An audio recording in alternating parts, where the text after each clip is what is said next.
जो लोग अपनी ज़िंदगी में मैरिड हैं, विवाहित हैं, मतलब अपनी ज़िंदगी में वेल सेटल्ड हैं, ऐसे कई सारे लोग हैं, चाहे वो लड़के हों या लड़कियां हों। अगर मान लीजिए किसी लड़की को फॉर एग्जांपल उसके पास्ट का फ़ोन आता है, मतलब कि एक ऐसे लड़की का फ़ोन आता है जिसको वो पास्ट में लाइक करती थी, चाहती थी, उससे शादी करना चाहती थी, लेकिन किसी वजह से नहीं हो पाई। तो अगर मान लीजिए किसी भी लड़की को एक ऐसे लड़के का कॉल आता है जो कि उसके अतीत का एक हिस्सा रह चुका है, तो लड़की का ये फर्ज बनता है कि पहले तो वो कॉल उठा ले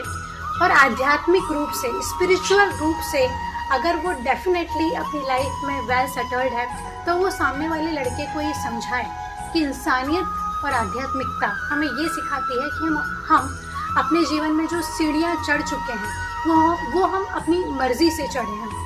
अपनी ताकत से चढ़े हैं और पूरी निष्ठा से, पूरे मन से चढ़े हैं। तो इस दुनिया में कई सारी ऐसी लड़कियां हैं जिन्होंने अपनी मर्जी से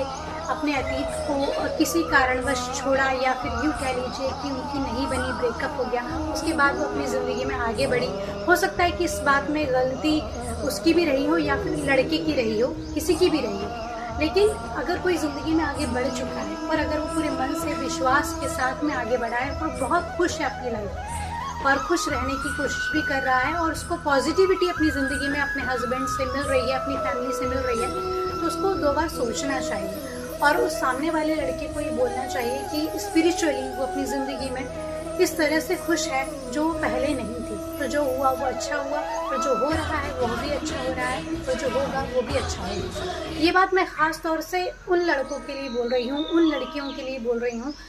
जिनको सही वक्त पर अपनी लाइफ के लिए कोई डिसीजन लेना चाहिए था, लेकिन उन्होंने सही वक्त पर विवाहित होने का या मैरिड होने का डिसीजन नहीं लिया। उसके बाद लड़का और लड़की अपनी लाइफ में अलग अलग हो गए, अपनी ज़िंदगी में आगे बढ़ गए, खुश रहने लग गए अलग अलग रूप से। फिर उनमें से 5 साल बाद, 4 साल बाद या 1 साल बाद ही किसी को महसूस हुआ कि नहीं, मेरा गलत डिसीजन था, तो वो माफ़ी मांग सकता है, सॉरी बोल सकता है, सॉरी फील कर सकता है और अपनी ज़िंदगी में प्रेजेंट के कर्मों को सुधार सकता है। लेकिन अनावश्यक रूप से किसी भी मैरिड लाइफ में इंटरफेयर करना बिल्कुल भी सही नहीं है।